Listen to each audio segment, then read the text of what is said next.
بسم الله الرحمن الرحيم. السلام عليكم ورحمة الله وبركاته. الحمد لله حمدا كثيرا طيبا مباركا فيه مباركا عليه كما يحب ربنا ويرضى. أشهد أن لا إله إلا الله وحده لا شريك له وأشهد أن محمدا عبده ورسوله صلى الله عليه وعلى آله وصحابته أجمعين ومن تبعهم بإحسان إلى يوم الدين. أما بعد، فإخواني في الدين وأخواتي في الله، kaum muslimin wal muslimat, bapak-bapak dan ibu-ibu sekalian yang saya cintai dan saya muliakan, rahimani wa rahimakumullah. Semoga Allah subhanahu wa ta'ala senantiasa mencurahkan rahmatnya kepada kita sekalian. Pada kesempatan yang mulia ini insyaallah ta'ala kita akan berbicara tentang salah satu potongan sejarah di dalam kehidupan Rasulullah sallallahu alaihi wasallam yang sangat mulia, yaitu kisah beliau bersama dengan pamannya Abu Thalib.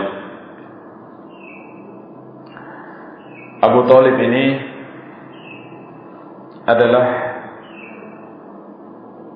satu dari 4 paman Rasulullah sallallahu alaihi wasallam yang hidup atau yang masih hidup ketika beliau diutus menjadi seorang rasul. Dan Abu Thalib memiliki jasa-jasa yang sangat besar, baik terhadap Rasulullah sallallahu alaihi wasallam secara pribadi ataupun terhadap Islam dan kaum muslimin.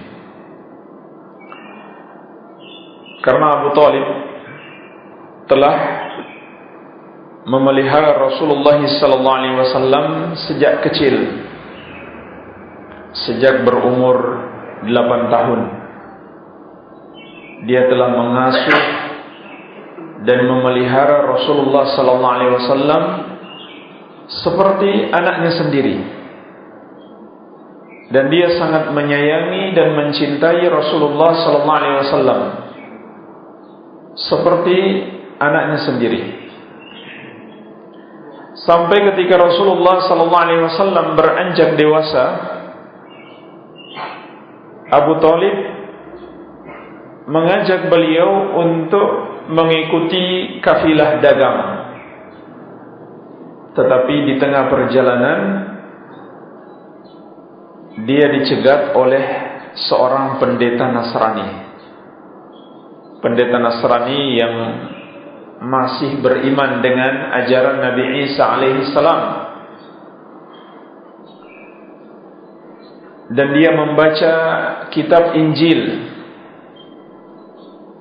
Pendeta ini melihat pada diri Rasulullah sallallahu alaihi wasallam tanda-tanda kenabian seperti yang tertera di dalam Injil.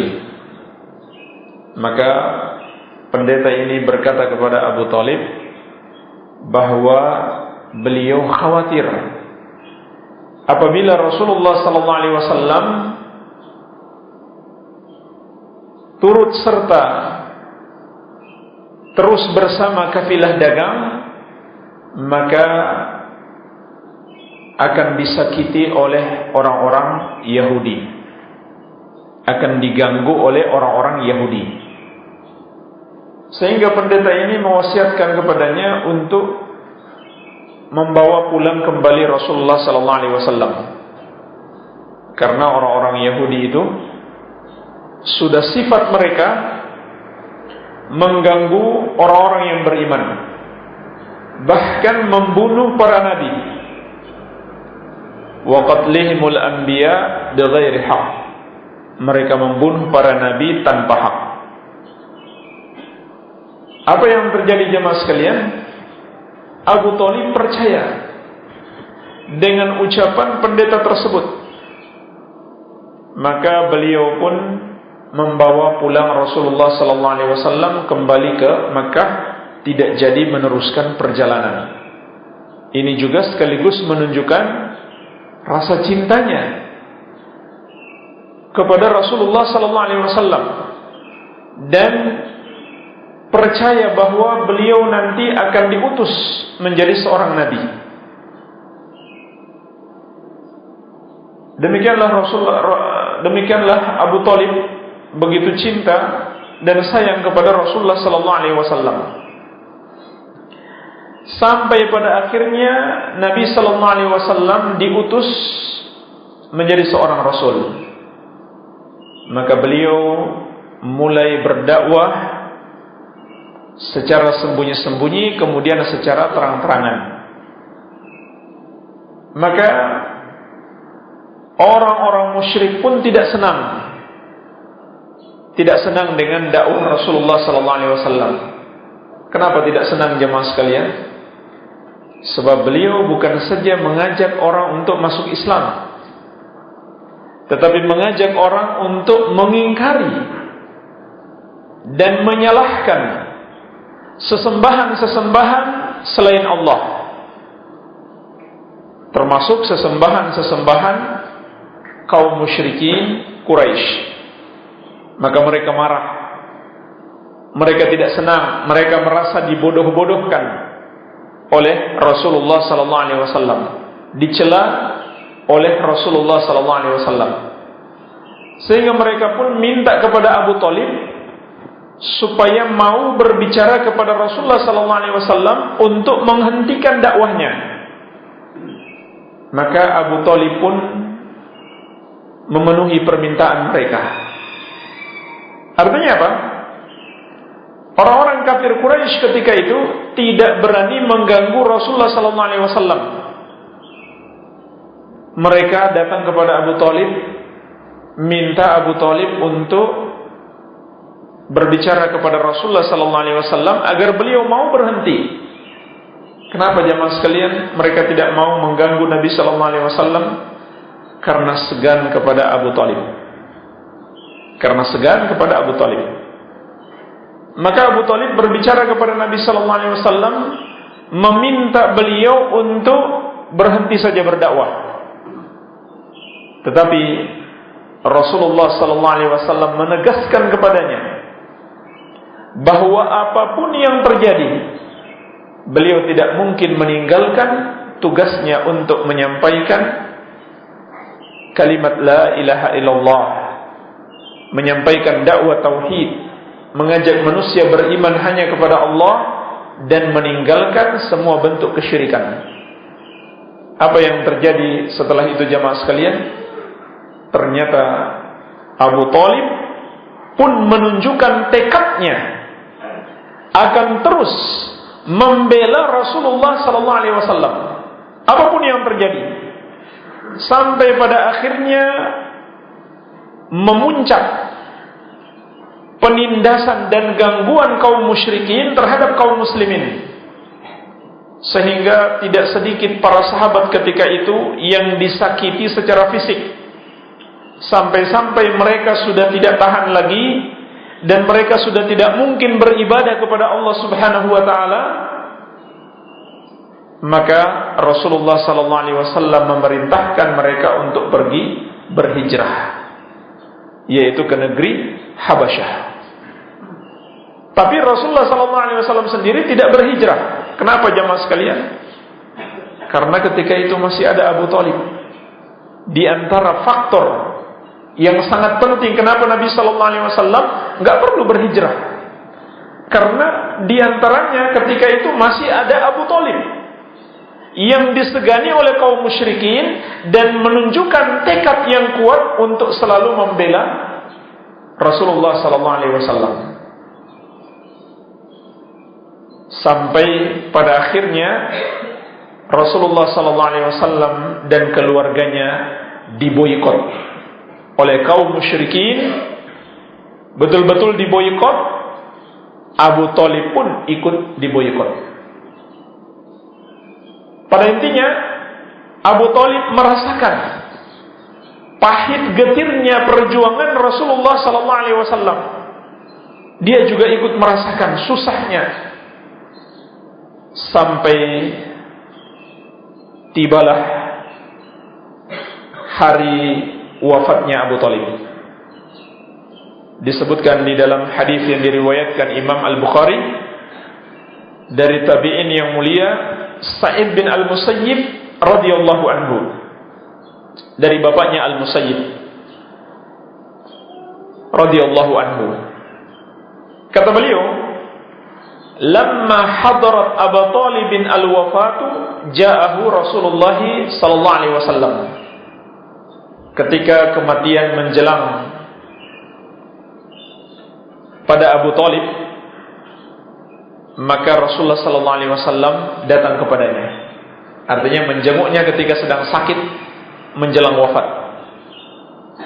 Wa indahu Abdullah bin Abi Umayyah wa Abu Jahal.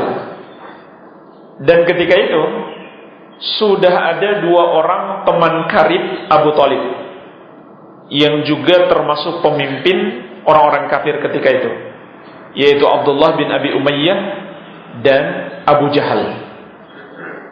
Faqala Rasulullah sallallahu alaihi wasallam, "Ya ammi, qul la ilaha illallah kalimatan uhajjalaka biha indallah." Maka Nabi sallallahu alaihi wasallam bersabda, "Wahai pamanku, ucapkanlah la ilaha illallah, kalimat tauhid. Satu kalimat yang dengan itu aku akan menjadi hujjah untukmu di hadapan Allah kelak pada hari kiamat." Faqala lahu atarghabu an millati Abdul Muttalib. Maka dua orang sahabat karib Abu Thalib ini berkata kepadanya, "Apakah kamu benci dengan agama Abdul Muttalib? Agama bapakmu sendiri, agama nenek moyangmu, sehingga kamu sudah mau mengikuti agama Nabi Muhammad sallallahu alaihi wasallam?" Fa'ada alaihi Rasulullah sallallahu alaihi wasallam fa'ada. Maka Rasulullah sallallahu alaihi wasallam mengulang kembali seruan beliau untuk kesempatan yang terakhir, karena itu sudah menjelang wafatnya. "Wahai pamanku, ucapkanlah la ilaha illallah, satu kalimat yang dengan itu aku akan menjadi hujjah untukmu di hadapan Allah kelak pada hari kiamat." Tapi dua orang ini pun mengatakan kalimat yang sama, menghalangi Abu Thalib jangan sampai mengucapkan la ilaha illallah. Atargabu an millati Abdul Muttalib. Mereka berdua mengatakan, "Apakah kamu sudah benci dengan agama bapakmu sendiri Abdul Muttalib?" Fakana akhiru kalamihi huwa ala millati Abdul Muttalib wa aba an yaqula la ilaha illallah. Pada akhirnya jemaah sekalian, akhir ucapan Abu Thalib, dia berada di atas agama nenek moyangnya, agamanya Abdul Muttalib, yaitu menyembah berhala, dan dia tidak mau mengucapkan la ilaha illallah. Maka tentunya Rasulullah sallallahu alaihi wasallam sangat bersedih. Betapa orang yang beliau cintai ini, pamannya sendiri, yang memiliki hubungan kekeluargaan yang sangat dekat dan juga sangat besar jasanya terhadap Islam, ternyata berakhir tragis, mati dalam keadaan kafir, sejelek-jeleknya su'ul khatimah. Sampai-sampai Nabi sallallahu alaihi wasallam berkata ketika itu, "La astaghfiranna laka ma lam unha anka." Sungguh benar-benar aku akan mohonkan ampun untukmu selama aku tidak dilarang. Maka apa yang terjadi jemaah sekalian? Fa anzalallahu azza wa jalla, Allah subhanahu wa ta'ala menurunkan ayatnya. "Ma kana lin nabi walladzina amanu ayyastaghfiru lil musyrikin walau kanu uli qurba. Tidaklah patut bagi seorang nabi dan orang-orang yang beriman untuk memohonkan ampun bagi orang-orang musyrik walaupun kerabat mereka yang terdekat. Surat At-Taubah ayat ke-113. Wa anzalallahu fi Abi Thalib. Kemudian Allah menurunkan ayatnya yang lain tentang Abu Thalib. Kenapa dia tidak mendapatkan hidayah? Sebagai juga teguran kepada Nabi sallallahu alaihi wasallam. Kenapa dia harus menyesali Abu Thalib tidak mendapatkan hidayah? Atau kenapa beliau terlalu bersedih dia tidak mendapatkan hidayah? Allah Subhanahu wa taala menurunkan ayatnya tentang Abu Thalib, innaka la tahdi man ahbabta walakinnallaha yahdi man yasha wa huwa a'lamu bil muhtadin. Sesungguhnya engkau wahai Muhammad tidak bisa memberikan hidayah kepada siapa yang engkau cintai, akan tetapi Allah memberikan hidayah kepada siapa yang dia kehendaki, dan dia lebih tahu siapa yang pantas mendapatkan hidayah. Surat Al-Qasas ayat ke-56. Inilah akhir kisah Abu Thalib yang menyebabkan turunnya dua ayat di dalam Al-Quranul Karim. Surat At-Taubah ayat ke-113 dan surat Al-Qasas ayat ke-56. Jemaah sekalian, di dalam kisah Abu Thalib sampai wafatnya terdapat hikmah-hikmah dan pelajaran-pelajaran yang sangat berharga yang telah disebutkan para ulama. Di antaranya yang bisa kita petik, pelajaran yang pertama adalah tentang bahaya perbuatan syirik kepada Allah Subhanahu wa taala. Bahayanya dosa menyekutukan Allah Subhanahu wa taala. Inilah dosa yang terbesar, dosa yang paling berbahaya. Sebab Allah Subhanahu wa taala telah melarang Rasulullah sallallahu alaihi wasallam untuk memohonkan ampun bagi pamannya sendiri. Sebagaimana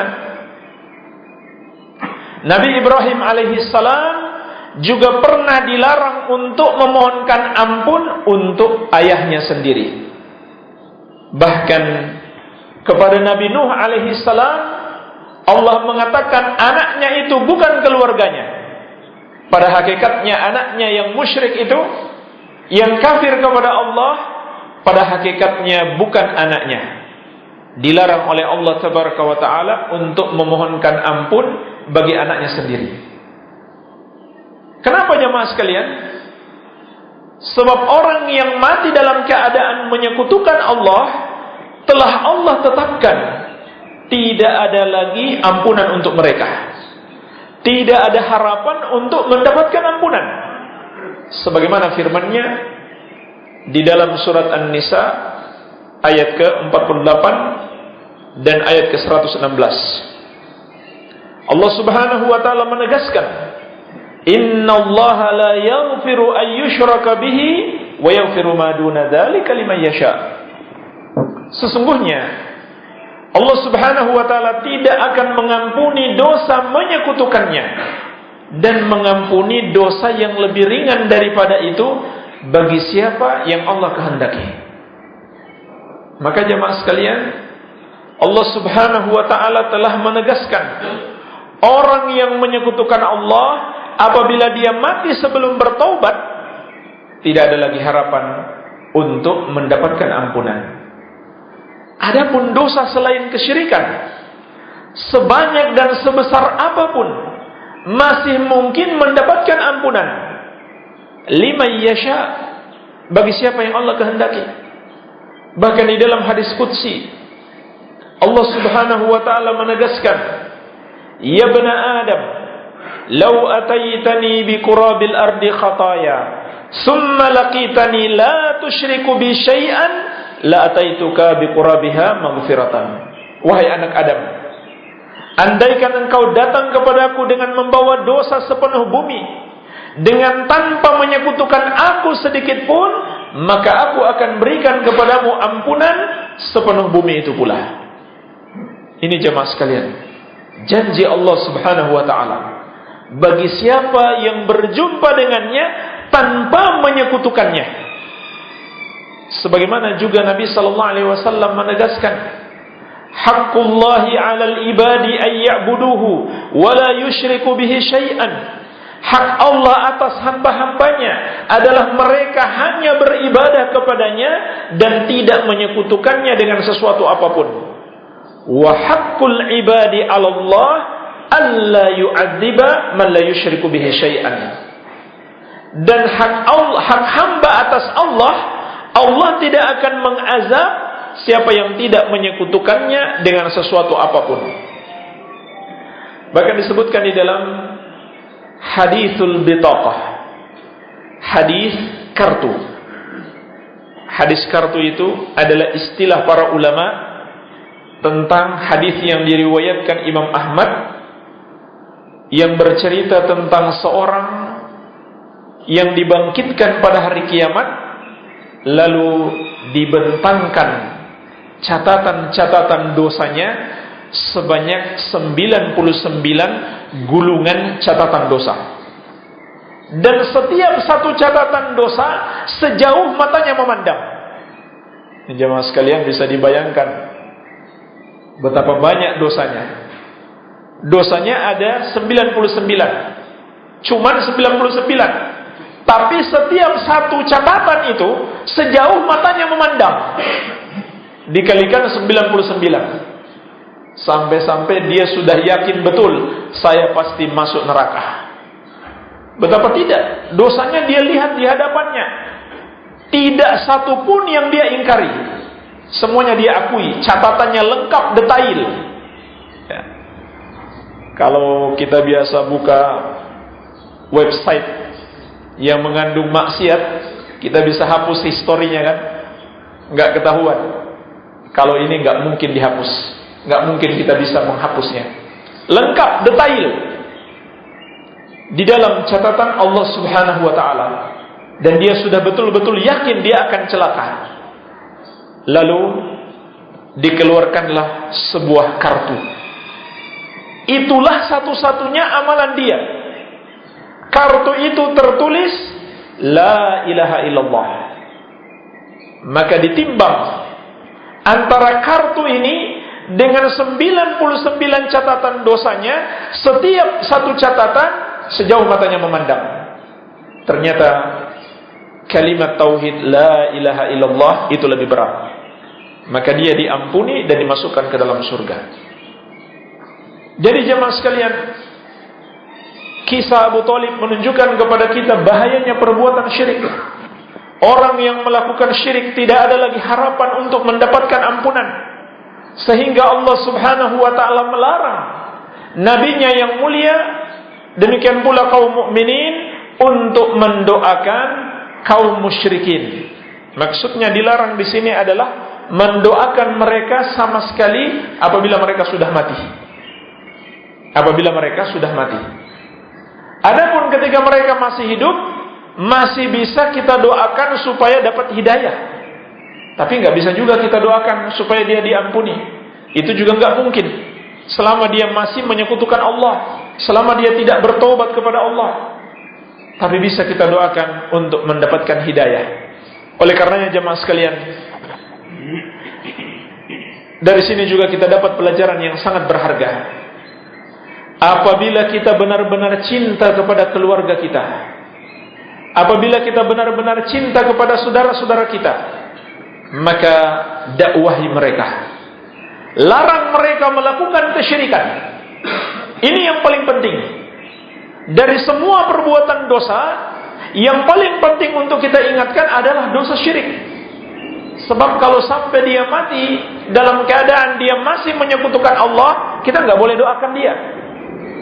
Tapi andai dia mati dengan dosa sebanyak dan seberat apapun, setiap hari dia bergelimang dosa, asal itu bukan syirik, masih bisa kita doakan.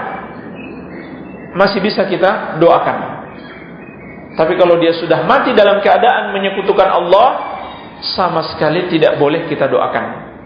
Bahkan jemaah sekalian, Allah Subhanahu wa taala telah menetapkan orang-orang yang mati dalam keadaan menyekutukan Allah, sudah pasti mereka masuk neraka, kekal di dalamnya untuk selama-lamanya, tidak juga ada harapan untuk mendapatkan syafaat.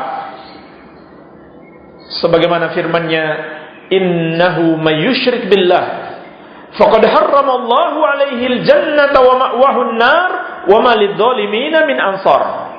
Sesungguhnya barang siapa yang menyekutukan Allah, maka Allah haramkan surga atasnya, neraka adalah tempatnya, dan tidak ada satupun yang bisa memberikan pertolongan kepada orang-orang zalim tersebut. Wa ma lidh-dhalimina min hamimin wala syafi'in yuta'.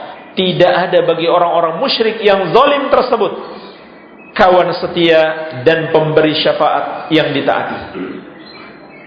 Makanya jemaah sekalian, di antara orang yang akan mendapatkan syafaat di hari kiamat adalah para pelaku dosa besar, selama dosa itu bukan syirik. Sebagaimana ditegaskan oleh Rasulullah sallallahu alaihi wasallam, syafaati li ahlil kabair min ummati. Syafaatku itu akan diberikan juga kepada para pelaku dosa besar selain daripada kesyirikan dan kekufuran dari kalangan umatku. Jadi masih ada harapan mendapatkan syafaat. Dan syafaat itu kadang diberikan kepada seseorang yang seharusnya dia masuk neraka, maka dengan syafaat nggak jadi masuk neraka. Ataupun dia sudah masuk surga, dengan syafaat surganya lebih ditinggikan. Ataupun dia sudah terlanjur masuk neraka, maka dengan syafaat dia keluar lagi dari neraka. Tetapi dengan syarat, dia tidak menyekutukan Allah sedikit pun. Kalau dia menyekutukan Allah, maka tidak ada harapan lagi untuk mendapatkan syafaat. Tidak ada harapan mendapatkan ampunan dari Allah, tidak juga mendapatkan syafaat. Oleh karena itu jemaah sekalian, kisah Abu Thalib mengingatkan kita bahaya kesyirikan. Oleh karena itu juga kita dapat memahami bahwa ilmu yang paling penting untuk kita pelajari adalah ilmu tauhid.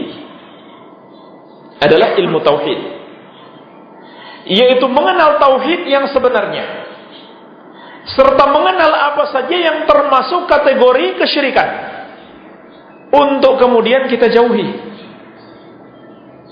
Ini jemaah sekalian, ilmu yang paling penting di dunia ini, yang lebih wajib untuk kita pelajari, ilmu tauhid,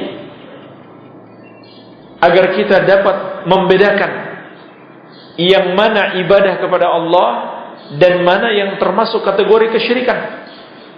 Sebab tidak sedikit orang-orang yang terjerumus di dalam kesyirikan karena kebodohan mereka, karena ketidaktahuan. Makanya sahabat yang mulia Hudzaifah ibnul Yaman radhiyallahu anhu pernah berkata, kana an-nasu yas'aluna Rasulullah sallallahu alaihi wasallam 'anil khair wa kuntu as'aluhu 'anil syarr makhafata an aqa'a fihi. Dahulu kebanyakan manusia bertanya kepada Rasulullah sallallahu alaihi wasallam tentang kebaikan, sedangkan aku bertanya tentang kejelekan karena aku takut terjerumus dalam kejelekan tersebut. Jemaah sekalian, berapa banyak orang yang terjerumus dalam kesyirikan hari ini karena kebodohan.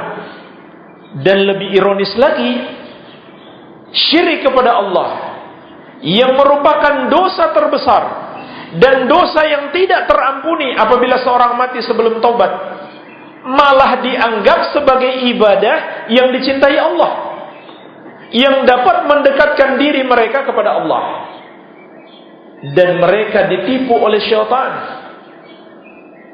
menamakan ibadah-ibadah tersebut yang mereka lakukan kepada selain Allah seakan-akan suatu amal soleh. Kesyirikan mereka sebut dengan tawasul. Dikesankan seakan-akan itu ibadah, padahal itu bukan tawasul yang disyariatkan, yaitu mereka berdoa kepada para nabi, atau kepada para malaikat, atau kepada para wali yang sudah meninggal dunia, dengan harapan doa mereka diteruskan kepada Allah. Padahal disebutkan para ulama, man ja'ala bainahu wa bainallahi wasa'id yad'uuhum wa yas'aluhum asy-syafa'ah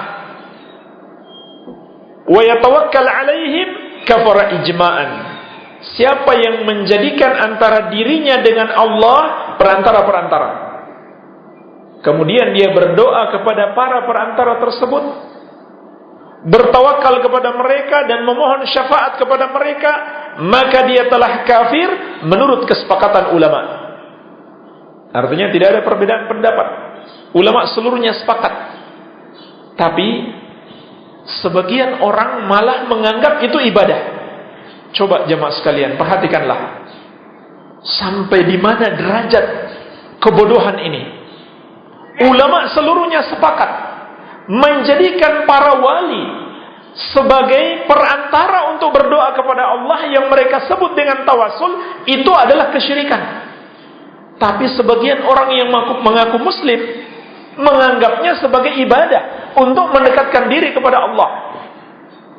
Bahkan yang mengajari mereka itu adalah orang yang mereka anggap tokoh agama mereka, kiai mereka, ustadz mereka yang mengajar.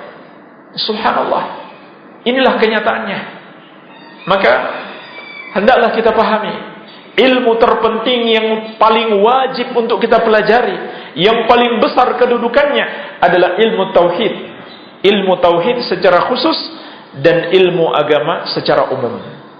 Namun apa yang terjadi jemaah sekalian, ternyata banyak orang lebih mementingkan ilmu dunia. Jangankan orang-orang kafir, tidak sedikit kaum muslimin lebih mementingkan ilmu-ilmu dunia daripada ilmu agama. Seakan-akan ilmu agama itu hanya pelengkap saja, bukan yang utama. Yang utama yang perlu diperjuangkan selama 6 tahun di SD, 3 tahun SMP, 3 tahun SMA, sampai di perguruan tinggi, bahkan sampai S2 dan S3, dengan mengeluarkan biaya besar dan membuang atau menghabiskan waktu yang tidak sedikit, hanyalah untuk ilmu dunia saja. Ilmu agama nggak perlu sampai seperti itu. Ya cukup taklim sepekan sekali datang di masjid. Ya, nggak perlu susah-susah payah untuk mempelajari ilmu agama. Nggak perlu berusaha menghafal ayat-ayat Al-Quran. Cukup dengar ustaz sampaikan sudah, yang penting tahu. Nggak perlu berusaha menghafal hadis, nggak perlu mencatat karena hafalannya kuat. Ini untuk ilmu agama, nggak serius. Tapi ilmu dunia begitu serius. Kalau Pak Profesor lagi menerangkan, serius sekali mencatat. Kalau nggak, takut ditegur. Nggak ada yang main HP, takut ditegur sama Pak Profesor. Itu untuk ilmu dunia, serius sekali. Tapi untuk ilmu agama tidak seperti itu. Padahal Nabi SAW telah mengingatkan, Innallaha yubghidu kulla alimin bid dunya jahilin bil akhirah. Sesungguhnya Allah benci setiap orang yang pintar dalam perkara dunia, cerdas di dalam masalah-masalah dunia, tetapi pada saat yang sama dia bodoh dengan perkara agama, dengan persoalan-persoalan akhirat.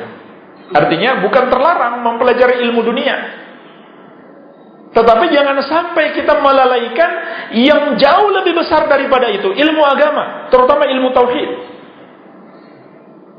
Nabi SAW memperingatkan kita, Allah benci setiap orang yang pintar dalam masalah dunia, hebat dia, begitu menguasai dalam bidangnya, dalam bidang dunianya, dalam bidang kedokteran dia begitu ahli, dalam bidang teknik dia begitu ahli, tapi pada saat yang sama dia bodoh dengan perkara akhirat. Dia tidak mengetahui bagaimana mentauhidkan Allah dengan sebenarnya. Dia tidak mengetahui mana saja yang termasuk kategori syirik yang perlu dia jauhi. Dia tidak mengetahui bagaimana wudu yang benar, bagaimana solat yang benar, bagaimana puasa yang benar. Ini jamaah sekalian. Kemudian pelajaran yang lainnya yang bisa kita petik dari kisah ini. Jamaah sekalian, di dalam kisah ini menunjukkan kepada kita amalan sebesar apapun, sebanyak apapun, tanpa mentauhidkan Allah tidak ada apa-apanya. Tidak ada manfaatnya sama sekali. Ibadah-ibadah sebanyak dan sebesar apapun, namun disertai dengan dosa kesyirikan, tidak ada manfaatnya. Lihatlah Abu Thalib. Mungkin sampai kita mati, jasa-jasa kita kepada Islam nggak akan sebesar Abu Thalib. Sampai kita mati, nggak ada apa-apanya jasa-jasa kita dibandingkan dengan Abu Thalib. Tetapi jemaah sekalian, ternyata jasa besarnya tersebut, perjuangannya bersama Rasulullah SAW, bahkan keyakinannya bahwa Nabi SAW itu benar. Dia yakin Nabi SAW itu benar. Cuma dia nggak mau tunduk, nggak mau ikut mengamalkan. Ternyata keyakinannya itu tidak bisa menolongnya atau tidak bisa bermanfaat baginya. Kenapa jemaah sekalian? Karena kesyirikan. Sebagaimana Allah Subhanahu wa taala telah mengingatkan, "Wa laqad uhiya ilaika wa ilal ladzina min qablika la in asyrakta la yahbatanna 'amaluka wa la takunanna minal khasirin." Dan sungguh telah diwahyukan kepadamu wahai Muhammad dan kepada para nabi sebelummu, kalau kamu menyekutukan Allah, maka terhapuslah amalanmu dan kamu termasuk orang-orang yang merugi. Jadi jemaah sekalian, dosa syirik itu menghalangi diterimanya amalan seseorang dan juga menghapuskan seluruh amalan yang pernah dia kerjakan. Ini apa ini maksudnya? Oh, syuruk. Bukan habis waktu, Pak. Bukan ya. Masih bisa lanjut? Iya. Iya, kita lanjut sedikit ya. Ya. Baik. Waktu syuruk artinya terbit matahari. Kalau gitu 10 menit lagi baru bisa sholat. Atau 15 menit. Ya. Jadi Allah Subhanahu wa taala memperingatkan kita, terhapus semua amalan kita apabila menyekutukan Allah Subhanahu wa taala. Jangankan kita, para nabi pun diperingatkan. Sebagaimana dalam surat Al-An'am, ketika Allah berbicara tentang para nabi dan rasul, maka Allah menegaskan, "Walau asyraku lahabita anhum ma kanu ya'malun." Andaikan mereka menyekutukan Allah, terhapuslah segala amalan yang pernah mereka kerjakan. Itu para nabi dan rasul, apalagi kita. Kemudian jemaah sekalian, pelajaran lain yang bisa kita petik dari kisah Abu Thalib ini adalah hubungan nasab atau hubungan dekat dan kekeluargaan yang sangat dekat dengan Rasulullah SAW tidak akan bisa menolong seseorang apabila dia menyekutukan Allah. Ini kita masih pembicaraan tentang bahaya syirik. Abu Thalib memiliki hubungan kekerabatan yang sangat dekat dengan Rasulullah SAW. Tetapi karena dia menyekutukan Allah, maka tidak ada manfaatnya hubungan kekerabatannya. Jangankan kepada Abu Thalib, kepada Fatimah, putri Nabi SAW, beliau menegaskan kepadanya, "Wa ya Fatimah binta Muhammadin, salini min mali ma syi'ti, la ughni anki minallahi syai'a." Wahai Fatimah, putrinya Muhammad, silahkan minta harta yang aku miliki. Itu yang bisa aku berikan kepadamu. Tetapi selamatkan dirimu sendiri dari azab Allah Subhanahu wa ta'ala. Aku tidak bisa menyelamatkan kamu sedikit pun. Ini kepada putrinya jemaah sekalian. Oleh karena itu, janganlah tertipu dengan orang-orang yang mengaku sebagai keturunan Nabi Muhammad SAW, atau yang mereka istilahkan dengan para habaib, tetapi amalannya menyelisihi Rasulullah SAW. Kalau dia betul keturunan Nabi SAW, kemudian amalannya sesuai dengan petunjuk beliau, maka itu tentu tidak diragukan lagi, suatu hal yang baik dan perlu kita contoh. Tapi walaupun dia dianggap atau bahkan mengaku-ngaku sebagai keturunan Nabi SAW, namun amalannya tidak sesuai petunjuk beliau, jangan kemudian kita tertipu. Jangan kemudian karena dia keturunan Nabi SAW berarti semua yang dia amalkan kita anggap benar. Tidak boleh. Itu sama sekali tidak akan memberikan pertolongan kepadanya apabila dia sendiri menyekutukan Allah Subhanahu wa taala. Lihatlah Abu Thalib yang memiliki hubungan nasab dan kekeluargaan yang sangat dekat, bahkan berjasa besar kepada Nabi sallallahu alaihi wasallam, memelihara beliau sejak kecil, tetapi hubungan nasab itu tidak memberi manfaat kepadanya. Walaupun karena jasa-jasanya tersebut Abu Thalib mendapatkan pengecualian, yaitu azabnya dikurangi, tetapi tidak bisa mengeluarkan dia dari neraka 100%. Hanya dikurangi. Dikurangi itu pun bukan berarti menjadi tidak sakit lagi. Abu Thalib merasa dialah orang yang mendapatkan azab yang terbesar, padahal kata Nabi sallallahu alaihi wasallam azabnya yang paling ringan. Tapi dia merasakan dan dia mengira ini adalah azab yang paling dahsyat, yaitu 2 sandal dari api yang dia kenakan sampai membuat otaknya itu mendidih, dan dia merasa sudah nggak ada orang lagi yang lebih berat dari dia dalam mendapatkan azab ini, padahal dia justru yang paling ringan. Ya. Kemudian jemaah sekalian, pelajaran lainnya yang bisa kita petik dari kisah ini. Kisah ini menunjukkan kepada kita bahaya taklid buta terhadap semua warisan budaya nenek moyang. Ini bahaya sekali. Mewariskan semua budaya dan kebiasaan-kebiasaan dari orang tua kita. Ini adalah salah satu yang dapat menghalangi umat manusia untuk mendapatkan hidayah. Sebagaimana orang-orang musyrik jahiliyah dahulu. Mereka mengatakan, "Bal nattabi'u ma alfayna 'alaihi aba'ana." Bahkan kami hanya mau mengikuti apa yang diwariskan oleh nenek moyang kami. Ini jemaah sekalian, prinsip yang salah besar.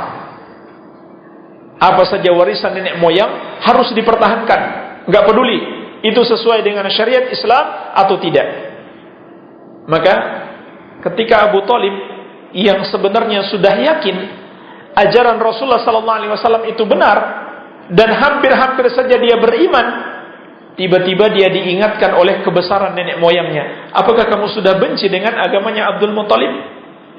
Maka jamaah sekalian, menghormati nenek moyang secara berlebih-lebihan menghalangi kita mendapatkan hidayah. Bahkan itulah sebab terjadinya kesyirikan pertama kali. Terjadinya kesyirikan pertama kali di muka bumi ini diakibatkan usaha mengikuti kebiasaan nenek moyang dahulu, yaitu pada kaum Nabi Nuh alaihi salam. Pertama kali meninggal orang-orang soleh di kalangan mereka, kemudian syaitan mendatangi kaumnya dan mengatakan, buatlah patung-patung dan beribadahlah di kuburan-kuburan mereka, dan patung-patung itu namakan sesuai dengan nama mereka. Maka mereka lakukan. Ketika itu belum disembah, bahkan sampai berlalu masa yang cukup panjang sehingga mati satu generasi yang membuat patung tersebut, mati semuanya. Mereka tidak menyekutukan Allah. Nanti datang generasi berikutnya, kemudian iblis datang lagi kepada mereka dan mengatakan, dulu nenek moyang kalian menyembah patung-patung tersebut. Itulah awal terjadinya kesyirikan. Karena usaha mengikuti kebiasaan nenek moyang.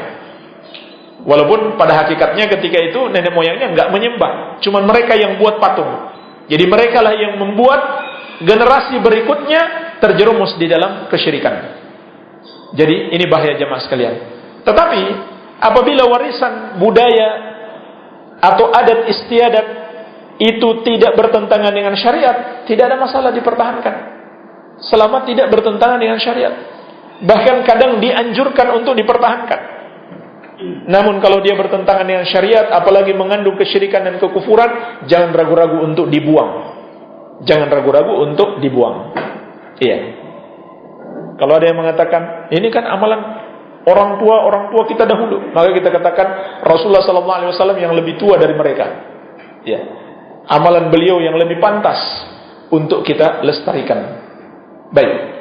Kemudian jemaah sekalian, pelajaran yang lainnya yang bisa kita petik dari kisah ini, bahayanya berteman dengan orang-orang yang jelek, orang-orang yang buruk, terutama buruk akidahnya, rusak tauhidnya, rusak ibadahnya, demikian pula akhlaknya. Inilah yang terjadi pada Abu Thalib. Gara-gara masih terus menjaga hubungan dengan Abu Jahal dan teman-temannya yang musyrik lainnya, sampai wafatnya mereka masih bersamanya dan menghalanginya untuk beriman kepada Allah. Dan mungkin juga karena segan kepada mereka, demi menjaga hubungan baiknya dengan mereka, dia tidak mau beriman. Ini jamaah sekalian bahaya, berteman dengan orang-orang yang jelek. Oleh karena itu, perhatikan anak-anak kita dengan siapa mereka berteman. Nabi SAW telah mengingatkan, Al-mar'u ala dini khalilih, falyanzur ahadukum man yukhalil. Seseorang itu tergantung agama sahabat terdekatnya. Maksudnya bagaimana akidahnya, bagaimana ibadahnya, bagaimana akhlaknya, sedikit banyak dipengaruhi oleh sahabat terdekat. Maka lihat-lihat siapa yang kalian jadikan sahabat dekat kalian. Jadikanlah sahabat dekat kita para penjual minyak wangi. Kalau kita tidak membeli minyak wanginya, kita sudah dapat wanginya. Dan jauhilah para tukang besi. Kalau kita nggak dapat besinya, kita dapat asapnya dan baunya. Ini bahaya. Bahaya teman duduk yang jelek seperti itu. Sedikit banyak pasti memberikan pengaruh. Maka bertemanlah dengan orang-orang baik. Jadi ini adalah faktor terpenting untuk mendapatkan hidayah. Di antara faktor terpenting untuk mendapatkan hidayah dan juga untuk menjaga hidayah. Betapa banyak orang sudah taubat, tapi masih berteman dengan teman-temannya dulu yang suka berbuat maksiat. Akhirnya kambuh lagi. Harusnya dia menjauhi mereka sejauh-jauhnya. Terserah mereka mau bilang apa. Karena yang lebih penting untuk dijaga adalah hubungannya dengan Allah Subhanahu wa ta'ala. Jangan dia menjaga hubungannya dengan manusia, tetapi dia membuat Allah murka kepadanya. Kemudian jamaah sekalian, pelajaran lainnya yang bisa kita petik dari kisah ini, yaitu Rasulullah SAW adalah manusia biasa seperti kita juga. Beliau tidak sedikit pun memiliki sifat-sifat rububiyah maupun uluhiyah. Beliau tidak sedikit pun bisa memberikan manfaat atau menimpakan mudarat kepada kita, bahkan kepada diri beliau sendiri. Tidak sedikit pun. Buktinya apa jemaah sekalian? Ternyata keluarga beliau yang terdekat, bahkan yang sangat beliau cintai, tidak sanggup beliau berikan hidayah. Menunjukkan apa jemaah sekalian? Beliau tidak bisa memberikan manfaat kepadanya. Ya. Oleh karena itu, kisah ini menunjukkan batilnya orang-orang yang memiliki ketergantungan hati atau tawakal dan bersandar hati mereka kepada Rasulullah SAW. Seharusnya bersandar hati kita dan bertawakal hanya kepada Allah yang satu saja, karena itu ibadah. Tawakal itu ibadah. Wa 'alallahi fatawakkalu in kuntum mu'minin. Dan hendaklah hanya kepada Allah kalian bertawakal.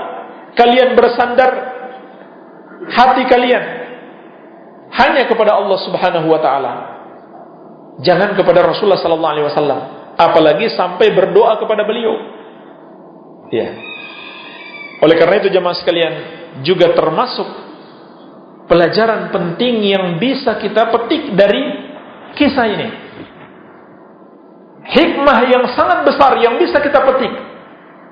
Kenapa Allah Subhanahu wa taala menyesatkan Abu Thalib sampai di akhir hayatnya, agar jangan sampai kita mengikuti miliaran manusia yang telah menyekutukan Allah dengan nabi mereka. Kenapa jemaah sekalian? Karena nabi mereka ini Allah berikan sejumlah keistimewaan. Dengan sebab itulah mereka menyekutukan Allah dengan beliau.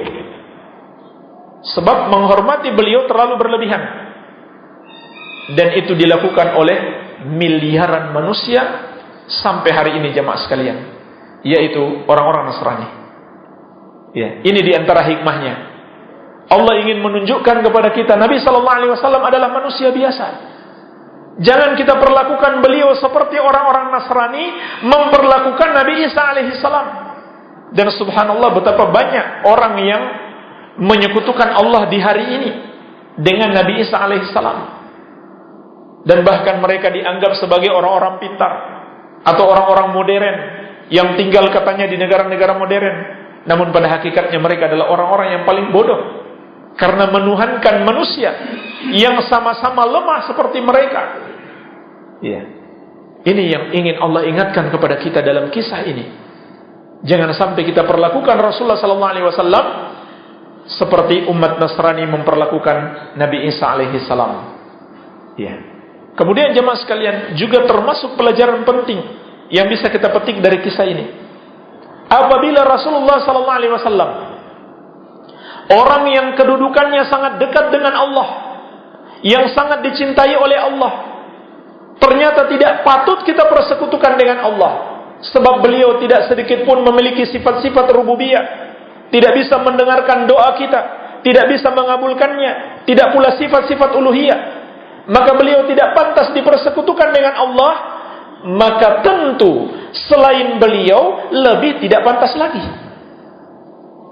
Siapa selain beliau? Para malaikat, para nabi yang lain, apalagi yang sudah jelas-jelas derajatnya lebih rendah daripada beliau, yaitu para wali-wali Allah Subhanahu wa taala. Kecuali yang penyimpangannya sudah sangat parah, mereka mengatakan wali-wali mereka lebih mulia daripada para nabi dan rasul. Nah, ini sudah parah sekali. Ya. Mereka mengatakan wali-wali mereka lebih mulia daripada para nabi dan rasul alaihi wassalatu wassalam. Tentunya itu batil. Para nabi adalah orang-orang yang paling Allah cintai. Nabi Muhammad SAW adalah orang yang paling tinggi kedudukannya di sisi Allah. Tetapi tetap saja beliau tidak pantas dipersekutukan dengan Allah. Kalau begitu, para wali lebih tidak pantas untuk dipersekutukan dengan Allah. Iya. Oleh karenanya jemaah sekalian, kisah ini juga menunjukkan Nabi SAW nggak tahu perkara gaib. Beliau nggak tahu kalau akhirnya Abu Thalib akan mati dalam keadaan kafir. Maka beliau terus berusaha mengajaknya untuk masuk Islam. Demikian pula jemaah sekalian, pelajaran lainnya yang bisa kita petik dari kisah ini adalah betapa besarnya usaha Rasulullah SAW untuk berdakwah. Beliau mendakwahi Abu Thalib sejak awal beliau diutus menjadi seorang Rasul sampai di hari-hari terakhirnya Abu Thalib, sampai menjelang wafatnya beliau masih berdakwah kepadanya. Iya. Jemaah sekalian, wajib kita berdakwah sebagaimana Rasulullah SAW berdakwah, terutama kepada keluarga kita. Jangan sampai kita berusaha mendakwahi orang lain, tapi keluarga kita sendiri kita sia-siakan. Maka Nabi SAW berusaha mendakwahi keluarga beliau, diantaranya kepada Abu Thalib. Ya. Pelajaran lainnya jemaah sekalian yang bisa kita petik dari kisah ini adalah bolehnya menjenguk orang musyrik yang sakit, terutama apabila bertujuan untuk mendakwahinya. Dan subhanallah, Abu Thalib dijenguk dalam keadaan sakit, kemudian diajak masuk Islam. Akhirnya dia tidak mau masuk Islam. Orang Yahudi, ada anak muda Yahudi, bukan keluarga Rasulullah SAW. Ketika dia sakit, Nabi SAW menjenguknya dan mengajak dia masuk Islam. Ternyata dia mau. Maka dia selamat dari api neraka. Oleh karena itu jamaah sekalian, ada pelajaran penting lain yang bisa kita petik dari kisah ini, yaitu indahnya nikmat hidayah dan betapa besarnya nikmat hidayah ini yang perlu kita syukuri dan perlu kita jaga, jangan sampai hilang dari diri kita. Jamaah sekalian, coba kita renungkan kisah Abu Thalib.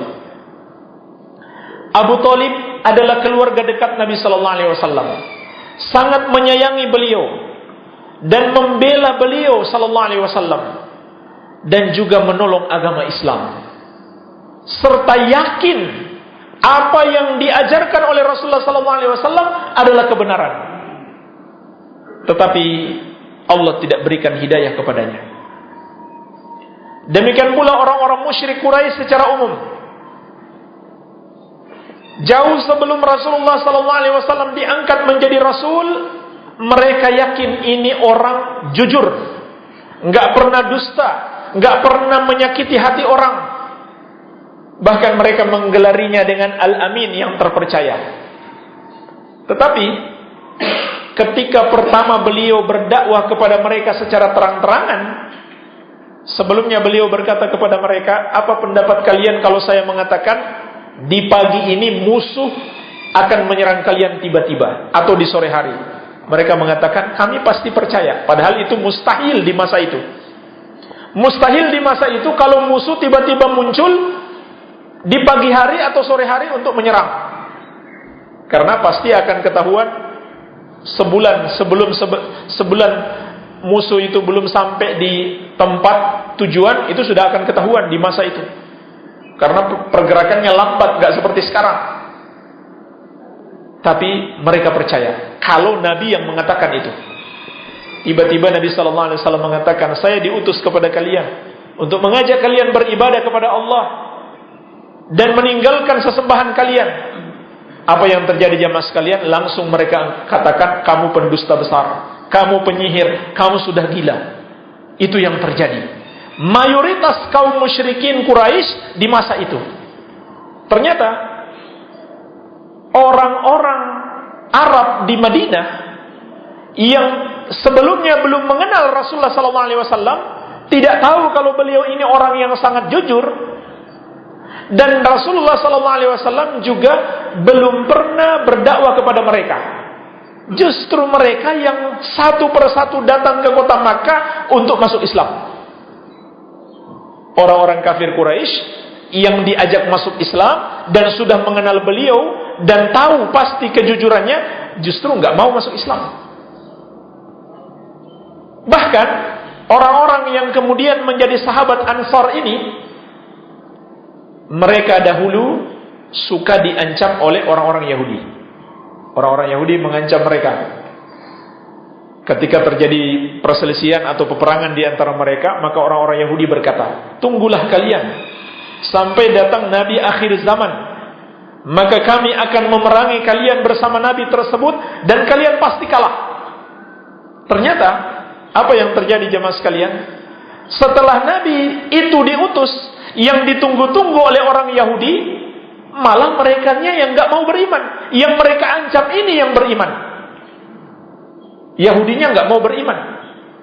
Bahkan mereka mengingkari, oh bukan ini yang kami tunggu, ada yang lain.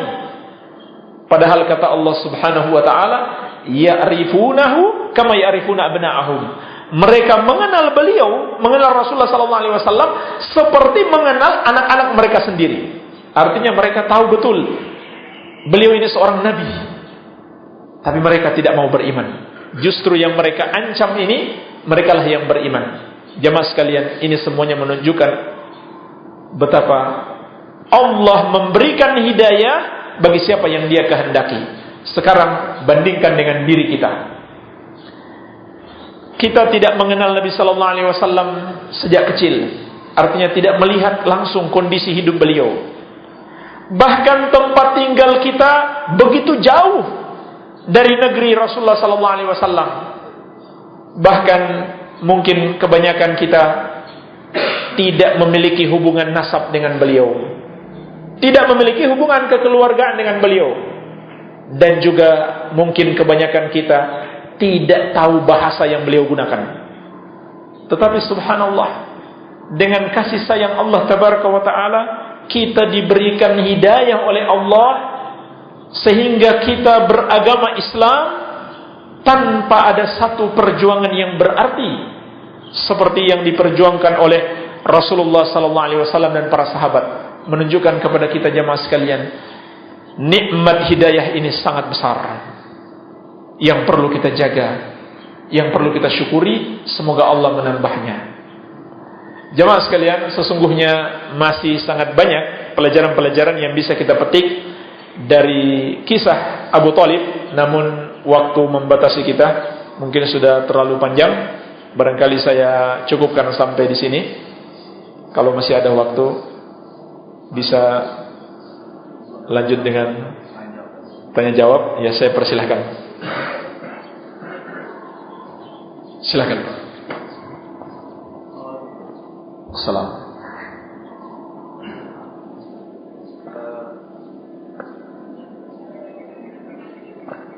Baik. Istighatsah itu artinya talabul ghauts, meminta pertolongan kepada Allah dalam keadaan genting. Itu arti istighatsah. Idz tastaghitsuna rabbakum fastajaba lakum. Ingatlah ketika kalian beristighatsah kepada Rabb kalian, maka Allah mengabulkan doa kalian, yaitu pada perang Badar. Nabi sallallahu alaihi wasallam beristighatsah kepada Allah, maka Allah mengabulkan permohonan beliau. Itu arti istighatsah, memohon kepada Allah dalam keadaan genting. Maka barang siapa memohon kepada selain Allah, seperti kepada para jin, atau kepada para wali yang sudah meninggal, atau kepada para nabi dan malaikat, berarti dia telah menyekutukan Allah subhanahu wa ta'ala. Karena Allah menyatakan, idz tastaghitsuna rabbakum, tatkala kalian beristighatsah kepada Rabb kalian, menunjukkan istighatsah itu adalah doa, dan doa itu adalah ibadah. Doa itu adalah ibadah. Oleh karena itu, di dalam Al-Quranul Karim, Allah subhanahu wa ta'ala menegaskan, wa qala rabbukum ud'uni astajib lakum innal ladzina yastakbiruna an ibadati sayadkhuluna jahannama dakhirin. Dan Rabbmu telah berfirman, berdoalah kepadaku, niscaya akan aku kabulkan. Niscaya akan aku kabulkan. Sesungguhnya orang-orang yang tidak mau berdoa kepadaku, mereka akan masuk neraka dalam keadaan hina. Maka Allah menyatakan, berdoalah kepadaku. Tidak pernah sekalipun Allah mengatakan, berdoalah kepada fulan, karena dia dekat denganku, nanti dia yang akan teruskan doa kalian kepadaku. Tidak pernah. Demikian pula Nabi kita yang mulia, Nabi Muhammad SAW, tidak pernah berpesan kepada para sahabatnya, kalau aku mati, berdoalah kepadaku, atau datanglah di kuburanku dan berdoa kepadaku, nanti aku teruskan doa kalian kepada Allah. Enggak pernah. Nabi SAW berpesan demikian. Para sahabat pun tidak pernah mengamalkan demikian, karena mereka memahami doa itu ibadah. Kalau mereka melakukan hal tersebut, maka berarti mereka telah beribadah kepada selain Allah subhanahu wa ta'ala.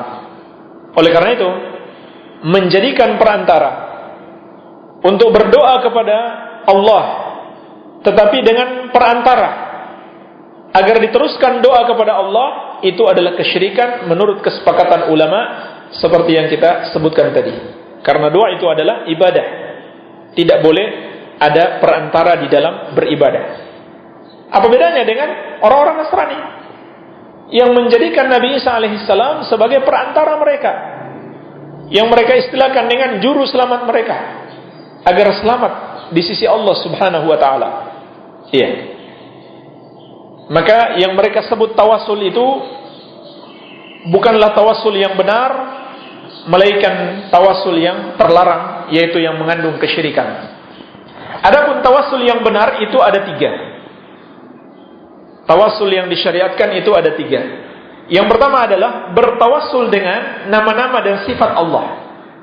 Contohnya, seseorang berdoa, Ya Allah, Ya Rahman, Ya Rahim. Dia panggil nama-nama Allah tersebut.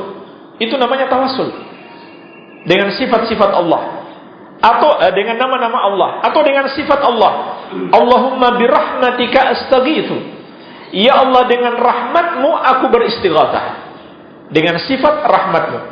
Ini yang pertama, ini yang paling baik. Sebagaimana firman Allah, walillahil asmaul husna fad'uuhu biha. Dan Allah memiliki nama-nama yang maha indah, maka berdoalah dengannya. Ini tawasul yang benar, yang pertama. Yang kedua, tawasul dengan amal soleh yang kita kerjakan. Seperti kita mengatakan, Ya Allah, dengan keimananku kepadamu, ampunilah dosaku. Rabbana amanna faghfir lana. Atau Ya Allah, dengan bacaan Al-Quranku ini, maafkanlah kesalahanku. Seperti kisah 3 orang yang terkurung di dalam gua, kemudian masing-masing berdoa menyebutkan amal soleh yang mereka kerjakan, maka Allah menolong mereka. Itu boleh. Kemudian yang ketiga, meminta doa orang soleh yang masih hidup. Kita datang kepadanya, minta didoakan. Ya, Pak Kiai, Pak Ustadz, tolong doakan saya. Ya, itu tawasul yang dibolehkan. Makanya para sahabat kadang datang kepada Nabi sallallahu alaihi wasallam minta didoakan. Tapi setelah beliau meninggal dunia, tidak ada satupun riwayat yang sahih para sahabat kemudian berdatangan di kuburan beliau minta didoakan. Tidak ada lagi. Malah terjadi paceklik di masa Umar bin Khattab radhiyallahu anhu, mereka mendatangi Al-Abbas, paman Rasulullah sallallahu alaihi wasallam, minta didoakan. Kenapa mereka tidak datang ke kuburan Nabi sallallahu alaihi wasallam? Bukankah Nabi lebih mulia daripada pamannya? Karena Nabi SAW sudah meninggal. Mereka datang ke orang yang masih hidup. Dan jemaah sekalian, tidak ada satupun riwayat atau hadis yang menunjukkan bahwasannya doa-doa kita itu mampu didengarkan oleh orang yang sudah mati. Bahkan Allah menegaskan, walau sami'u mastajabu lakum. Andaikan mereka mendengar pun, mereka tidak bisa mengabulkan doa kalian. Enggak ada satu riwayat yang menerangkan mereka bisa mendengarkan doa kita. Yang ada riwayatnya adalah dalam keadaan-keadaan tertentu saja. Seperti mereka mendengarkan langkah-langkah kaki orang yang meninggalkan kuburan mereka. Itu saja ada dalilnya. Tapi kalau mendengarkan doa kita, enggak ada dalilnya. Ya. Apakah dia punya jaringan khusus kita bisa telepon? Ya, enggak ada. Bahkan ada malaikat khusus yang bertugas untuk menyampaikan salawat kepada Rasulullah SAW. Artinya beliau enggak mendengar. Ada malaikat yang bertugas menyampaikannya. Iya. Jadi yang mereka sebut dengan tawassul, kemudian berdoa kepada selain Allah atau menjadikan para wali sebagai perantara untuk berdoa kepada selain Allah, maka itu disebut dengan tawassul syirki, tawassul yang syirik. Ada pula tawassul bid'ah, tawassul yang bid'ah. Seperti ucapan Ya Rabbi bil Mustafa balligh maqasidana. Ini tawassul dengan Rasulullah sallallahu alaihi wasallam dengan kemuliaan beliau, namun berdoanya kepada Allah. Ini termasuk tawasul yang tidak ada contohnya dari Rasulullah sallallahu alaihi wasallam. Jadi kesimpulannya ada 3 macam tawasul. Tawasul yang disyariatkan, tawasul yang syirik, tawasul yang bid'ah. Walaupun tidak termasuk syirik. Kemudian tawasul yang disyariatkan itu ada 3 bentuk sebagaimana yang kita jelaskan tadi. Barangkali demikian, wallahu a'lam. Itu bid'ah. Enggak ada contohnya dari Rasulullah sallallahu alaihi wasallam.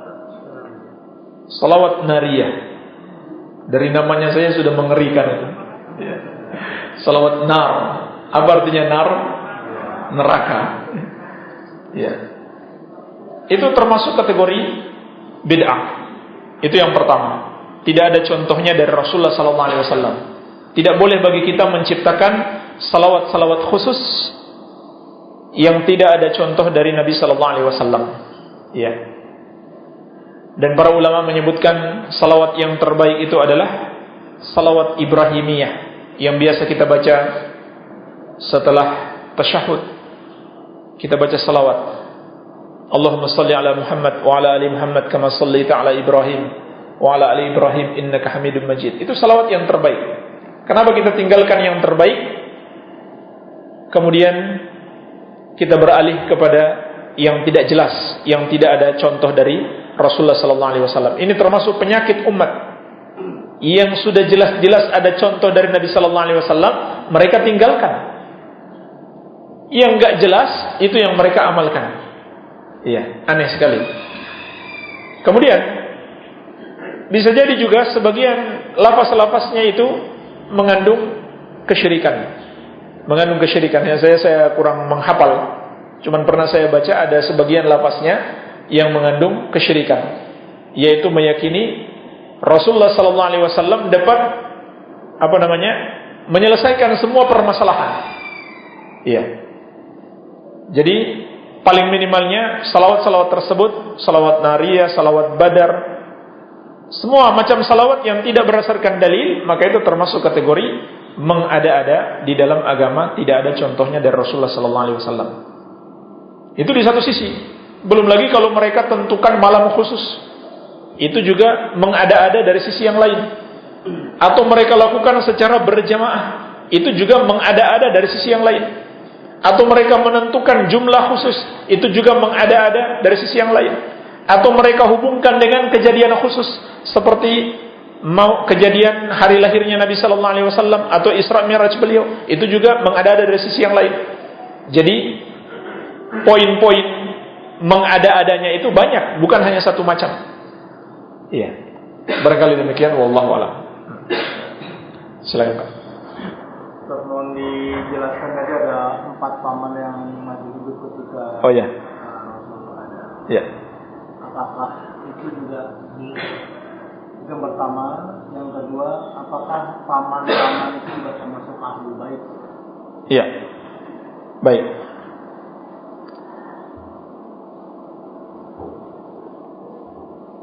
Paman Rasulullah sallallahu alaihi wasallam termasuk ahlul bait.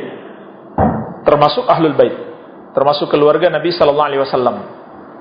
Dan yang masih hidup ketika beliau diutus menjadi rasul, ada 4 orang paman beliau. Yang pertama Abu Lahab. Yang kedua Abu Thalib. Yang ketiga Al-Abbas. Yang keempat Hamzah. Ya. Ini 4 paman beliau. Dan subhanallah, 2 yang kafir dan 2 yang mendapatkan hidayah. 2 yang kafir ini namanya saja mengandung kekufuran. Dan 2 yang mendapatkan hidayah namanya bagus. Jamaah sekalian, Abu Lahab siapa namanya? Abdul Uzza. Abu Thalib siapa namanya? Siapa namanya Abu Thalib? Abdu Manaf. Abdu Manaf. Iya. Al-Uzza dan Manaf bukan nama Allah. Dan mereka sandarkan penghambaan kepada 2 nama ini.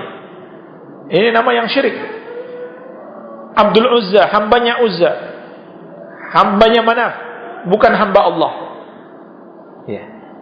Ini 2 paman Nabi sallallahu alaihi wasallam yang musyrik. Dari namanya saja sudah musyrik. 2 yang lain yang mendapatkan hidayah, 2 namanya bagus. Al-Abbas dan Hamzah. Al-Abbas dan Hamzah. Al-Abbas bin Abdul Muttalib dan Hamzah bin Abdul Muttalib. Iya. Makanya Abu Lahab itu namanya enggak disebut dalam Al-Quran, tetapi yang disebut adalah kunyanya Abu Lahab, karena hina namanya kalau disebut di dalam Al-Quran. Kemudian Abu Lahab ini benar-benar memusuhi Rasulullah sallallahu alaihi wasallam. Beda dengan Abu Thalib. Ya. Tetapi demikianlah Allah memberikan hidayah bagi siapa yang Dia kehendaki, dan Allah lebih tahu siapa yang pantas untuk mendapatkan hidayah. Di akhir ayat yang kita sebutkan tadi, itu semuanya memutus keheranan kita. Mengapa Abu Thalib besar jasanya terhadap Islam tapi enggak dapat hidayah? Allah tegaskan, wa huwa a'lamu bil muhtadin. Allah yang lebih tahu siapa yang pantas mendapatkan hidayah. Sudah, kita jangan protes. Ya. Kita jangan merasa ini kurang pas, jangan lancang terhadap ketetapan Allah Subhanahu wa taala. Allah tegaskan, Dia yang lebih tahu siapa yang pantas mendapatkan hidayah. Iya. Barangkali demikian Pak. Wallahu a'lam. Silakan. Assalamualaikum.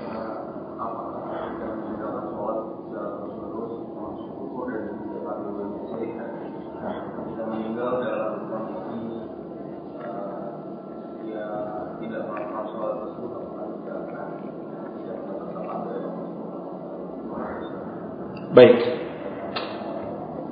Meninggalkan sholat termasuk kekufuran. Walaupun ulama belakangan ada perbedaan pendapat, namun pendapat yang benar, meninggalkan sholat termasuk kekufuran.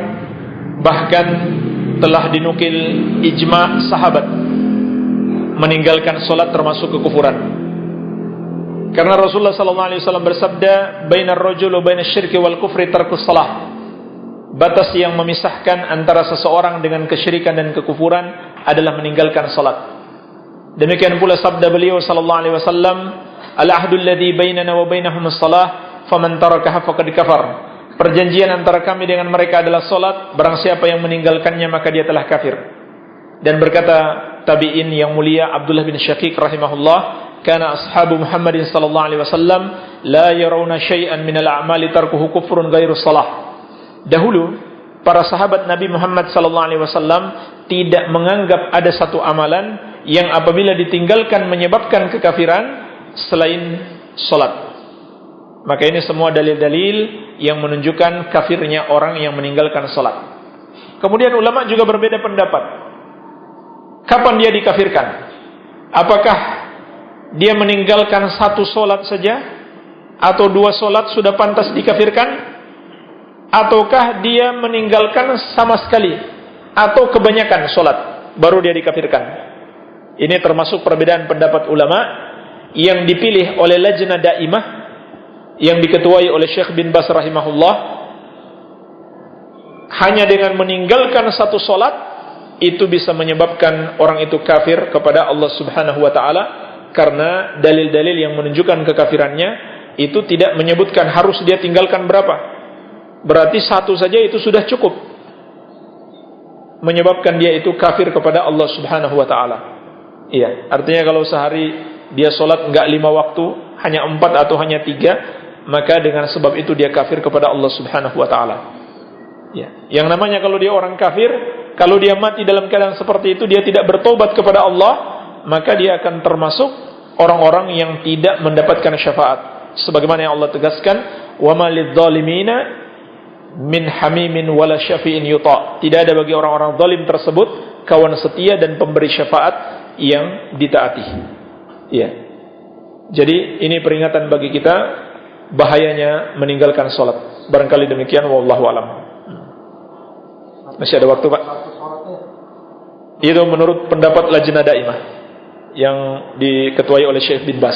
Meskipun karena kemalasan. Iya. Ulama meninggalkan sholat itu ada dua macam. Yang pertama yang disepakati para ulama, yang kedua yang dikhilafkan. Yang disepakati para ulama, apabila dia meninggalkan sholat karena menentang kewajiban sholat. Bahkan ulama sepakat, walaupun dia sholat, dia tetap kafir. Kalau karena dia menentang atau karena marah, karena enggak setuju, enggak senang dengan kewajiban sholat, walaupun dia sholat, dia kafir. Sepakat ulama, tidak ada perbedaan pendapat. Memang yang dikhilafkan para ulama adalah yang meninggalkan sholat karena selain itu. Misalkan karena malas, karena alasan sibuk. Itu betul ulama khilaf. Tapi sebagaimana yang kita sebutkan tadi, pendapat yang kuat adalah berdasarkan dalil-dalil. Dalil-dalil tidak membedakan. Nabi SAW mengatakan, Al-ahdul ladzi bainana wa bainahumus shalah faman tarakah faqad kafar. Perjanjian antara kami dengan mereka adalah salat. Siapa yang meninggalkannya maka dia telah kafir. Nabi SAW tidak mengatakan barang siapa meninggalkannya karena menentangnya dia kafir, tidak. Nabi SAW mengatakan dalam bentuk yang umum, siapa yang meninggalkannya maka dia kafir. Sehingga itu mencakup karena sebab apa saja dia meninggalkan maka dia kafir. Makanya jemaah sekalian, tidak ada alasan sedikit pun bagi laki-laki untuk meninggalkan sholat kecuali dua perkara, kecuali dua hal. Karena sudah gila atau sudah patut disolatkan. Ya, itu bagi laki-laki. Adapun kalau dia lupa, kalau dia ingat harus dia kerjakan. Kalau dia tertidur, dia bangun harus dia qada. Dalam keadaan perang, dalam keadaan aman, tetap wajib sholat. Dalam keadaan mukim, dalam keadaan safar, tetap wajib sholat. Dalam keadaan sehat, dalam keadaan sakit, mau mati sekalipun, tetap wajib sholat. Nggak ada alasan, kecuali dua hal tadi. Sudah gila atau sudah mati. Adapun bagi wanita, haid dan nifas. Ya, ditambah haid dan nifas. Selain itu nggak ada alasan. Ya. Makanya Nabi SAW mengatakan, وَجُعِلَتْ لِيَ الْأَرْضُ مَسْجِدًا وَطَهُورًا فَأَيُّمَا رَجُلٍ مِّنْ أُمَّتِي أَدْرَكَتْهُ الصَّلَاةُ فَلْيُصَلِّ. Allah telah menjadikan untukku bumi ini seluruhnya sebagai tempat ibadah dan alat untuk bersuci. Maka siapa saja dari umatku yang telah masuk waktu sholat, hendaklah dia sholat. Dia nggak bisa beralasan masjid nggak ada atau nggak ada air. Dia bisa tayamum. Ya, bumi ini seluruhnya adalah masjid, kecuali yang memang diperkecualikan dalam syariat, seperti kuburan, kemudian WC, kemudian tempat-tempat berkumpulnya onta. Ya, silakan Pak. Nanti fokus menyebutkan ahli kubur itu tidak mendengar suara-suara kita. Kalau apabila tidak melewati masa, kita bisa mendengar alam. Apakah mereka mendengar salam kita? Atau kalau tidak mendengarkan, apa hikmah? Ceritakan di situ. Baik. Hikmahnya adalah kita mendoakan mereka. Adapun mereka mendengarkan atau tidak, saya belum tahu dalil yang menunjukkan mereka mendengarkan. Ya. Tapi hikmahnya adalah mendoakan mereka. Salam itu kan doa. Salamnya di situ kan juga mengandung doa. Assalamualaikum ya ahlad diyar minal mu'minina wal muslimin. Nas'alullaha lana bikum nas'alullaha lana wa lakumul afiyah wa nahnu insyaallahu bikum lalahikun. Ya kan? Itu mengandung doa. Ada lafaz doanya di situ, keselamatan atas kalian wahai penghuni kubur dari kalangan mukminin dan muslimin. Kami memohon untuk kami dan kalian keselamatan dan kami akan menyusul kalian insyaallah. Iya. Jadi doa untuk mereka. Tidak ada dalil mereka mendengarkan. Wallahu a'lam. Silakan Pak. Assalamualaikum.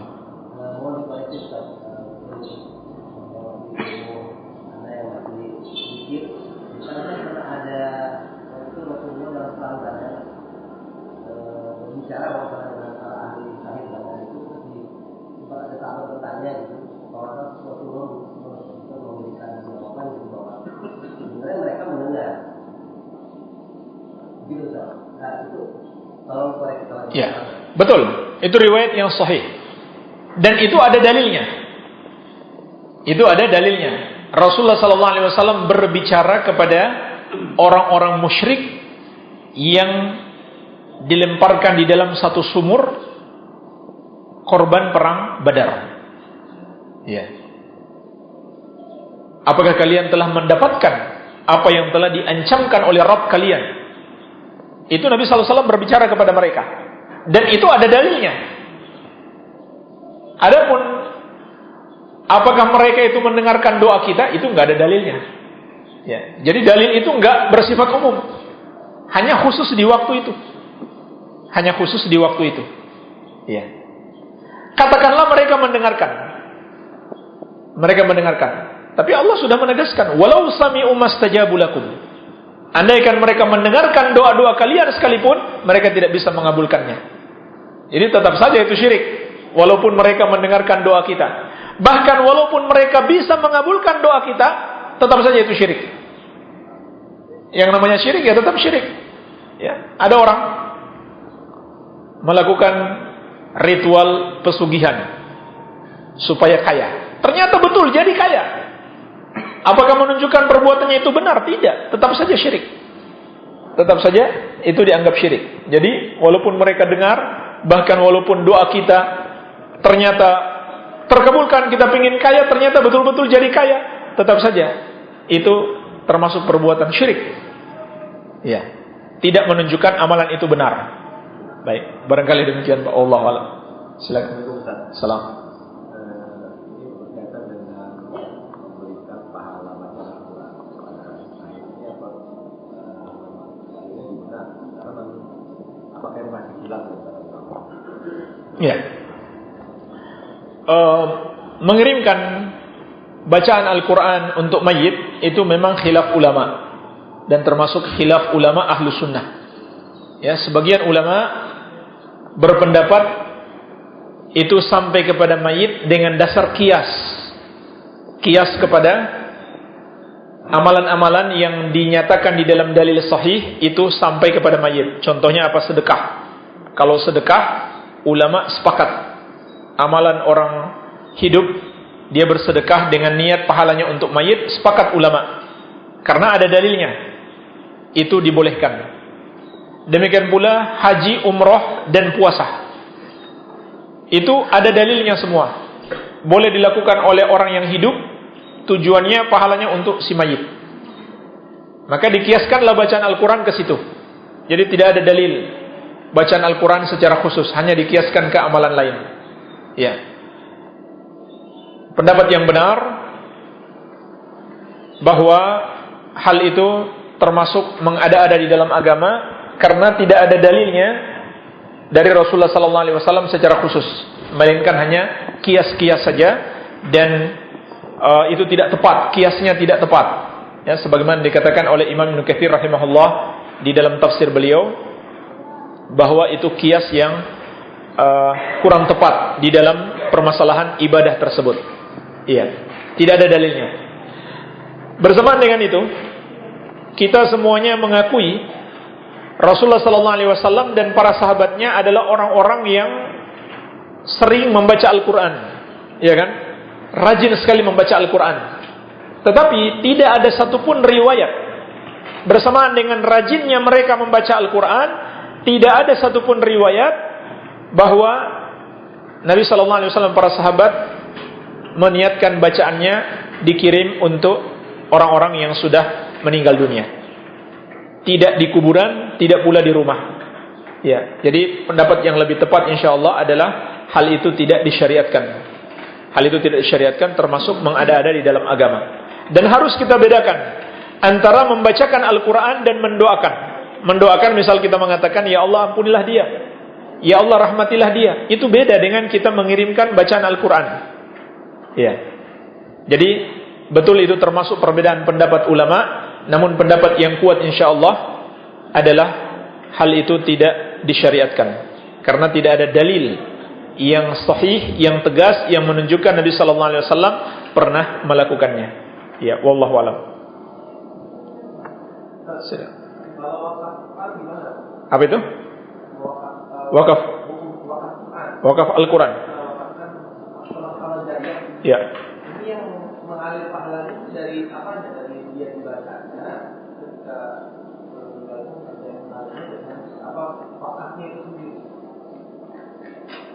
Hukumnya. Iya. Karena suka ada tuh wakaf Quran, menerima wakaf Quran. Iya.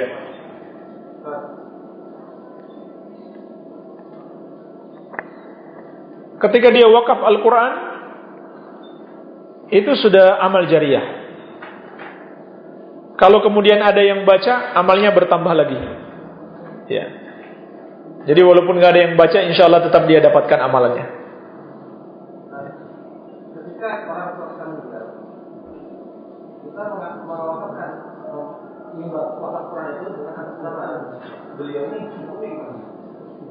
Kita wakafkan Al-Quran untuk niatnya untuk orang tua kita. Itu boleh, itu termasuk kategori sedekah.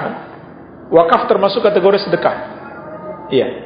Kemudian apabila si anak membaca Al-Quran, otomatis pahalanya mengalir ke orang tuanya. Gak perlu dia niatkan, ini bacaan khusus saya kirim untuk orang tua saya. Gak perlu. Seluruh Al-Quran yang dia baca, bahkan seluruh amal soleh yang dia kerjakan, otomatis mengalir ke orang tuanya. Dan juga mengalir ke semua guru-gurunya yang pernah mengajarkannya. Ya.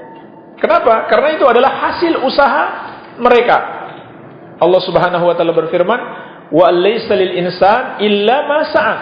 Manusia tidak akan mendapatkan balasan kecuali sesuai dengan usahanya atau apa yang dia usahakan. Maka anak kita adalah hasil usaha kita. Jadi otomatis mengalir pahalanya, baik ketika orang tua kita masih hidup maupun sudah meninggal dunia. Iya. Jadi jangan khawatir sampai insyaallah. Iya. Pak Ustaz, saya mau menanyakan apakah bid'ah itu termasuk syirik? Bid'ah itu ada dua macam. Ada yang sampai pada derajat kesyirikan, ada yang tidak sampai pada derajat kesyirikan. Jadi tergantung bid'ahnya. Orang yang datang di kuburan para wali kemudian berdoa kepada para wali, itu bid'ah juga. Dan juga kesyirikan. Itu adalah bid'ah yang syirik. Iya. Kemudian orang yang menciptakan lafaz-lafaz khusus di dalam berdoa atau dalam berzikir, atau menentukan jumlah tertentu dalam berzikir, atau menentukan hari-hari tertentu yang tidak berdasarkan dalil, atau berzikir secara berjamaah dengan membentuk sebuah qor. Ini semuanya bid'ah, tapi tidak termasuk syirik. Tidak termasuk kategori kesyirikan. Iya. Jadi tergantung bid'ahnya seperti apa. Ada yang mengandung syirik, ada yang tidak. Dan melakukan haul setiap tanggal kematian orang tua kita berkumpul untuk melakukan pengajian mengingat kematian orang tua, termasuk perbuatan syirik atau dibolehkan dengan niat untuk mendoakan orang tua yang sudah meninggal. Ini termasuk bid'ah, tapi tidak termasuk syirik. Ini contoh yang disebut dengan haul, yaitu merayakan hari kematian atau berkumpul di setiap hari kematiannya. Ini termasuk kategori mengada-ada di dalam agama, termasuk bid'ah. Tidak ada contohnya dari Rasulullah SAW. Meskipun maksudnya baik, meskipun di dalamnya melakukan hal yang baik, tetapi tetap saja itu termasuk kategori bid'ah, mengada-ada. Tidak ada contohnya dari Nabi SAW, dan beliau telah memperingatkan, man amila amalan laisa alaihi amruna fahuwa raddun. Barang siapa yang mengerjakan satu amalan, tidak ada padanya perintah dari kami, amalan tersebut tertolak. Jadi percuma saja. Percuma saja kita melakukannya, amalan tersebut tertolak. Bukan hanya percuma, kita juga mendapatkan dosa. Karena setiap bid'ah itu sesat. Seperti kata Nabi SAW, iyyakum wa muhdatsatil umur. Hati-hati kalian dengan perkara baru dalam agama. Fa inna kulla muhdatsatin bid'ah. Karena setiap yang baru dalam agama itu adalah bid'ah. Wa kulla bid'atin dolalah. Dan setiap bid'ah itu sesat. Wa kulla dolalatin finnar. Dan setiap yang sesat tempatnya di neraka. Jadi ini enggak main-main. Ini bahaya. Iya. Maka ini termasuk bid'ah walaupun tidak termasuk kategori syirik. Iya, barangkali demikian, wallahu alam. Masih ada waktu, Pak? Sudah habis. Sudah cukup barangkali. Baik, mungkin kita cukupkan sampai di sini. Ini saja yang bisa saya sampaikan. Semoga ada manfaatnya. Lebih dan kurangnya saya mohon maaf. Yang benar itu dari Allah Subhanahu wa taala, dan yang salah dari kebodohan kami dan dari syaitan. Subhanakallahumma wa bihamdik, asyhadu an la ilaha illa anta, astaghfiruka wa atubu ilaik. Wa sallallahu ala nabiyyina Muhammadin wa alihi wasallam. Walhamdulillahi rabbil alamin. Wassalamu alaikum warahmatullahi wabarakatuh.